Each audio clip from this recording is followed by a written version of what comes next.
So good day everyone. And now, after knowing what Rizal did in publishing the novel and his motivation in writing the No Limit Tangere, now let's proceed the plot or the content of the said novel.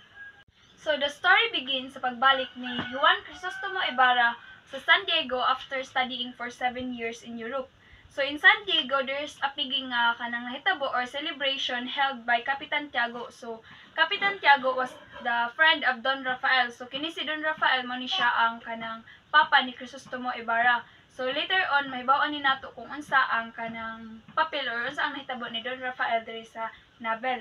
So during sa piging is dito nagkita si Padre Damaso og si Ibarra, then Ibarra thought nga kanang si Padre Damaso is kanang mao na siya ang friend sa iyang papa nga si Don Rafael, then kanang kani si Padre Damaso is usa ni siya ka friars, din usa sad siya ka priest or usa siya ka pari dito sa San Diego during that time nga dito na si kanang Juan Crisostomo Ibarra sa Europe.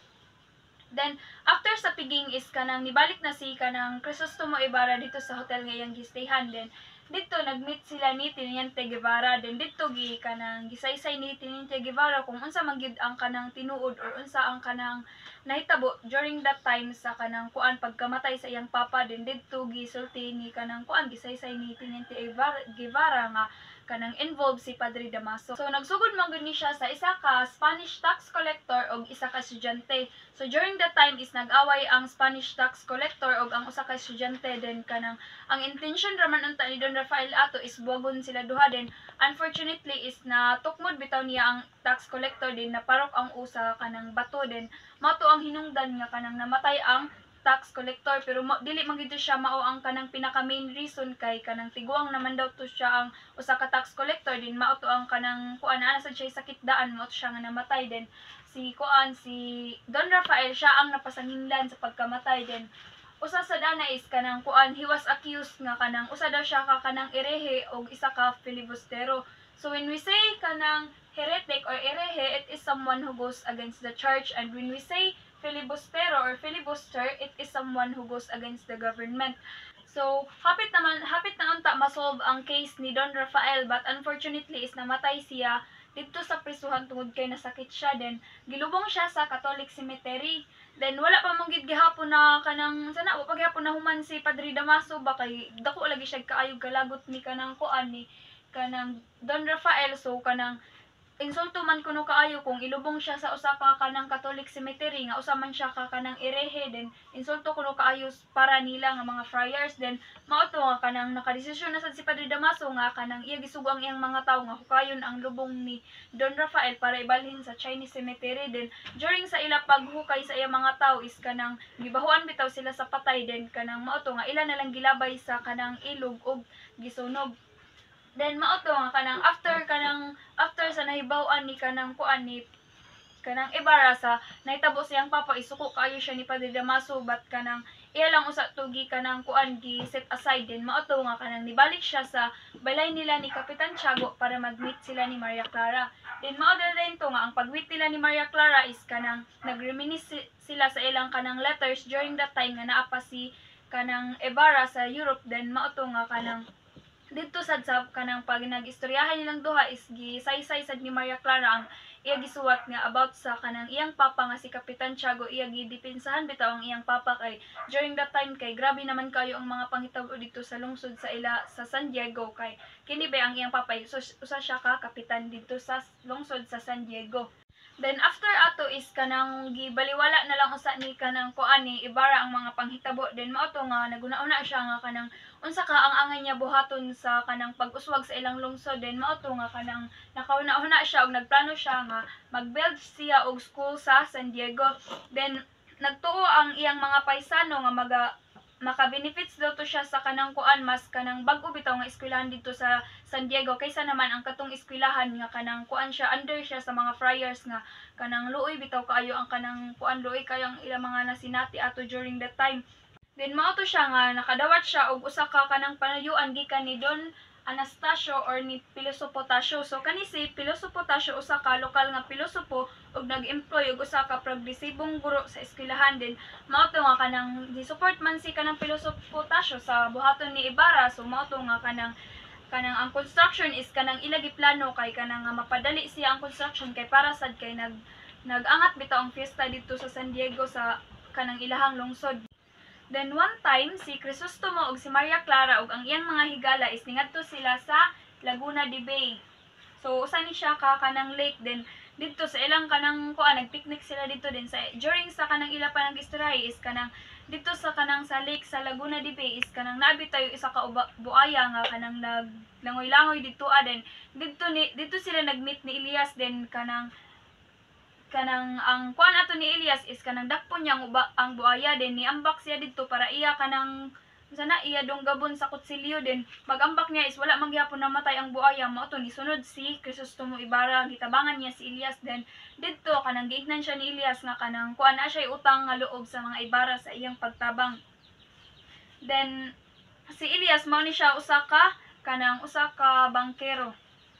Then kanang during nasa fiesta is dito dayon siya kanang giingnan siya ni Elias nga kanang iya giingnan si Ibarra nga kanang naay nagplano nga kanang patyon siya kay kanang samok ra daw siya dito sa ila lungsod ug kanang kuan murag kung unsa bitaw ang mga plano sa kanang Spanish ato nga time is kanang si Ibarra is kanang samok ra bitaw siya dito kay kanang mao bitaw na nga kanang usasad sa kanang kuan nga kanang ang usa sa motivation niya nga i-write ni nga novel is kanang didto man niya kanang givulgar bitaw kung unsa ang mga kanang panghitabo nga kanang bati didto sa kanang during sa kanang colonization sa 19th century. Then during sa luncheon is ningadto si kanang Padre Damaso nga bisag wala siya giimbitar is ningadto gyapon siya, then didto nagmeet na sad sila duha ni Ibarra, then mao to nga kanang padayon bitaw siya sa sige og kanang panginsulto ni Ibarra about sa iyang papa, din siya nagmention dito si Don Rafael nga mao daw kuno na usa daw siya ka kanang kuan mao daw kanang napriso siya kay usa daw siya ka kanang irehe, then kanang kuan daw siya mao to siya kanang hinungdan bitaw sa tanan dito din mao to na kanang nakakuha si kanang kuan si Ibarra og kanang kutsilyo ni iya giana sa liog ni Padre Damaso, din iya giingnan ang kanang mga tao dito ang kanang kini nga kanang pari mao ni siya ang kanang pakana sa pagkamatay sa akong papa. Then mao to nga kanang suko kayo siya og kanang hapit na gidunta niya mapatay si Padre Damaso, but unfortunately niabot man si Maria Clara og kanang kuan siya gibuwag sila duha na mao to napakalma siya ni Maria Clara. Then mao to siya nga kanang samtang nagpadayon ang paghimamat sa gobyerno kang Crisostomo Ibarra niya mao to nga si Elias nagduso siya og usa ka kanang revolusyon nga mo recruit ni kanang Ibarra kay para kanang kuan mao to nga nang iya ra to istorya nga kanang mag-recruit sila og usa ka grupo para iya bitaw kanang makuha si kanang Ibarra kay naday siya kanang purpose para makuha niya kung unsa ang mga opinion ni kanang Ibarra. Then mao to during sa kanang kuan sa ila pa nagsulti ni Elias ug ni Ibarra, din didto dayon na kanang kuan ang panagsulti nila naguli sa kasaysayan sa pamilya ni Elias, din mao to nga kanang during that time is kadto din ang lolo ni Elias sa kanang batan-on pa is usa siya ka bookkeeper sa Manila, then mao to kanang usa ka gabi gipaso ang opisina sa sunog ug ang kastilang tag-iya may balibad kaniya og pagsunog, then gihukman to ang lolo ni Elias og gilubong human sa paggawas. Mao to nga ang panghitabo is kanang gipahukman siya og gilubong, then kanang human kanang gipugman bitaw siya sa paggawas ato kanang about atong nahitabo sa kanang kuan sa opisina kay kanang makadaot siya isip usa ka lawbreaker. Then mao to nga ang iyang asawa is kanang gitapok sa prostitution aron si sustentuhan ang pamilya. Then mao to nga kanang ang purpose ato ni Elias is para matabangan siya ni Ibarra, din mao to nga giingnan siya ni Ibarra nga kanang iya giingnan si Elias nga kanang dili siya makatabang ana kay ang iyang gifokusan is ang pag-build sa kanang school sa San Diego. Then mao to iya giingnan nga kanang dili ko makatabang nimo ana, so kanang last na lang siguro ni nato nga pagkita, din dili na ta magmeet kay kanang lahi man ta og kanang purpose. Then pagkaugma ato nibalik gihapon si Elias kay kanang iya gisultian si kanang Ibarra nga nanay sila plano nga pagrebelde ato. Then during that time is ang plano pagid sa pagrebelde is gipangan ni Ibarra, din mao to nga kanang pagkaibaw sa kanang mga sa pagkaibaw sa mga Spanish is kanang nag-andam sad sila. Then mao to nga kanang pagkaibaw ni kanang Ibarra nga kanang kuan mao dayto ang plano ni Elias is gibiyaan niya ang iyang proyekto sa pag-build sa school niya. Mao to nga kanang ningadto siya og kanang iya tabangan si Elias niya. Mao to nga gipatawag ni Ibarra si Elias og kanang iya giingnan nga kanang ipausab to ang mga dokumento nga makahimong maka-implicate niya. Niya mao to nag-ila mga dokumento apan nadawat ni Elias ang usa ka ngalan sa pamilyar kaniya nga mao ni siya si Don Pedro Ibarra Mindia. So kanida si Don Pedro is mao ni siya ang lulo ni Ibarra. Then mao to nga kanang ang tubag ni Elias mao nga si Ibarra Mindia mao ang Kastilang abusado sa iyang lulo sa pagpaso. So mao da ito nga sa katong iya pagsaysay ganina ka Ibarra nga kanang kuan nga ang nahitabo sa iyang lulo katong sa to pagpaso din mao to nga kanang ang nagpakana day atong tanan is si kuan di ay si Ibarra Minda nga mao pagid ang lulo ni Ibarra. Nya mao to nga pagkahibaw ni Elias ni adtong gabi miuli si Elias sa balay ni Ibarra ug nag-usab sa mga documents. Mao to iya na sa gipang-usab ang mga documents ug mga butang nga bililhong kagamhanan. Dayon gisunog ang balay din si Crisostomo ug ang iyang mga kasukasuhan giilad ug kanang giguyod bitaw sa mga kariton ug gidala sa prisuhan. Mao to siya sa mga kaigsuonan nga naay kasuko nila sa Ibarra family. Then mao to nga kanang si Kapitan Tiago human sa pagduo sa panihapon sa ilang balay is dito day nagmeet si Maria Clara ug kani si Alfonso Linares. So kani si Alfonso Linares is mao ni siya ang kanang ipakasal ni Maria Clara. Then usa ni siya ka peninsular nga girepresenta isip kanang bag-ong manlilig-on niya human sa paghimamat ni Crisostomo. Then mao to nga dito day na kanang saksi si Padre Salves ug si Padre Sevilla ug si Padre Damaso nga kanang nihangyo ka Maria Clara nga kanang kuan nga kanang nihangyo ka Maria Clara nga si Alfonso Linares ang iyang pakaslan kay mao bitaw to nga kanang ilasad gihisgutan ato during that time ang kasubo nga nahitabo ni kanang kuan sa pagrebelde ni Ibarra. Then mao to during sa ilang panag-istorya is si Teniente Guevara naghatag og kasayuran unsaon nga nahimong kondinahon si Crisostomo sa korte. Then mao to nga sa usa ka lagda nga gipirmahan niya sa wala pa siya mibiya ngadto sa Europe. May istorya si Ibarra sa iyang papa nga usa ka gipagawas nga rebelde ang nga namatay sa prisuhan. Din sa bisan unsang paagi ang sulat na human sa mga kaaway ug ang sulat ni Crisostomo gipangkuha aron makahimo og mga sulat sa pag-recruit alang sa pagrebelde. Din mao to siya nga ang pirma sa mga sulat kaangayan sa pirma ni Crisostomo 7 ka tuig na ang milabay apan dili sa kasamtangan. Ang kinatibuk-ang plan siya ang pagtanggi sa kanang kuan sa pirma sa original nga suwat sa kaso nga gidayag sa bato sulatang makawagtang sa kaso niya. Mao to siya nga pagtan-aw sa suwat ni kanang Maria Clara is kanang klaro kaayo nga ang kanang iyang kanang suwat sa dito is kanang iya bitaw gipanalipdan si Maria Clara. Din mao to na nawad-an og kusog si Crisostomo sa pakigbisog sa akusasyon kay gi-accuse raman siya ato nga mao daw to ang kanang hinungdan. Din mao to nga og gikondenar siya sa pagdeportar ni adtong higayuna na mao to si Guevara misaka kang Maria Clara apan nangimutan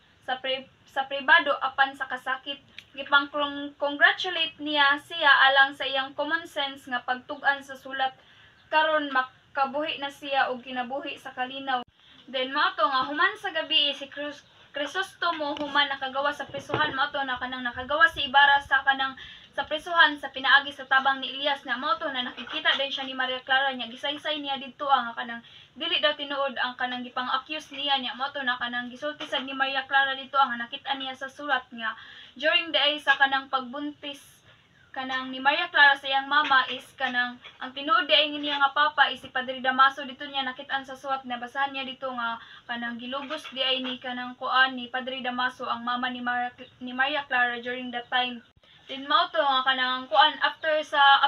kanang kuan nahitabo ni kanang kuan ni kanang after day sa ila pa nag-istoryahay duha mao to na kanang nakaingon si Maria Clara nga kanang wala siya lain pakaslan kung di si kanang Ibarra ra kay mao ra daw kanang ang iya masaligan didto kay sabot na kay nasakitan siya pag maayo sa kanang nahitabo nga nakapagkahibaw niya nga ang iya day tinuod nga papa is si Padre Damaso ug kanang gilubos ra day ang iyang mama. Then mao to nga kanang after ato si Crisostomo ug Elias kanang nikuan sila nitakas sila pinaagi sa Estero de Binondo sa Pasig River. Din mao to nga kanang gisultian. Then mao to nga si Elias nagtudlo ni Crisostomo nga ang bahandi sa iyang pamilya is dito di ay gilubong sa Ibarra Forest. Then mao to nga kanang sa sa ilang paglayag is kanang nakit-an man sila sa kanang kuan sa mga tawo na mao to nga kanang gigukod na sad sila na mao to nga kanang kuan na mao na turon na tabo na to nga gisugo ni kanang ni Elias si kanang Ibarra nga kanang muhupo didto sa kanang sabot nga ilang gisakyan na mao to nga si Elias ang niambak din mao to nga nagsabot sila duha nga magkita sila sa mausoleo sa iyang pamilya sa Kakahuyan. Then mao to nga kanang sa sunod nga adlaw nakabasa dayon si Maria Clara og suwat nga mao na namatay na kuno si Ibarra og kanang kuan si Padre Damaso is iya gid kanang kuan ba mao to nga kanang ni nangusog din si Padre Damaso nga para ipakasal siya ni Linares niya mao to nga kanang ni ana si Maria Clara na nasuko siya og maayo ni ana siya nga mas maayo pa daw kuno nga kanang magpakamatay na lang siya kaysa magpakasal siya ni Linares na mao to wala may mahimo si kanang kuan si Padre Damaso kay dili mo ganahan si Padre Damaso nga makasal si Maria Clara ni Ibarra din ganahan siya nga makasal siya sa si Maria Clara sa usa ka Kastila. Then mao to nga kanang wala may mahimo si Padre Damaso kay mao may gusto ni kanang Maria Clara then mao to nga pila ka gabi human sa Kakahuyan sa Ibarra Forest then usa ka bata ang nagsunod sa iyang inahan niya. Mao na ni siya nga kanang kuan saksi si kanang si Basilio ug si Crispin diri na involved na sila duha nga kanang saksi sila sa kanang mga panghitabo sa una kay kani si Basilio ug si Crispin is usa ni sila ka scholar dito din sila duha is kanang sakrista na sila duha din napasanginan man sila nga nangawat niya mao to nga kanang namatay si Crispin sa kanang sa sige ug kanang pagpamunal sa mga friars ato or sa mga priest during that time kay grabe makaini kaisog si Padre Damaso ug si Padre Salve mao man ni sila duha ang kanang kunsabo sa una. Then mao to nga kani si Sisa is kanang nabuang-buang ni siya tungod sa kanang pagkahibaw niya nga kanang namatay na si Crispin din. Niya mao to nga kanang nagkita sila ni Elias ug ni Basilio niya iyaginan si Basilio nga kanang ang ilang kanang kuan ang ilang bandi kay naa didto gilubong sa Ibarra Forest niya kanang ngadtuon to ni Basilio og pangitaon kay para mao to ang makatabang niya sa kanang mahimo siyang scholar or kanang maka-eskwela bitaw siya din mao to nga sa pagdagan ni Basilio aron kuhaon ang kahoy nahimong taas na kaayo ang karga sa iyang inahan niingon si Elias nga mamatay siya nga walay nakit-an ang pagsubang sa kagawasan alang sa iyang mga kaigsuonan og mga makakita niini kinahanglan malipayon og dili malimtan ang nangamatay sa kanang sa kangit-ngit kay kanang luoy man kayo sila ato wa magyapoy kanang justice nga nahitabo. Then mao to nga kanang human niini nahibalo nga gisakaan si Damaso sa usa ka layo nga lungsod niya mao to nga kanang dito na dayon nga nahibaw-an na dayon nila kung unsa gid ang baho ni Padre Damaso niya mao to na priso si Damaso ug namatay din si Kapitan Tiago is kanang na kuan siya nabuang-buang kay kanang adik man siya sa kanang kuan sa opium. So mao to ang kanang last nga nahitabo sa story din si Maria Clara is nisud siya og usa ka madre. So that's the end of my report. Thank you.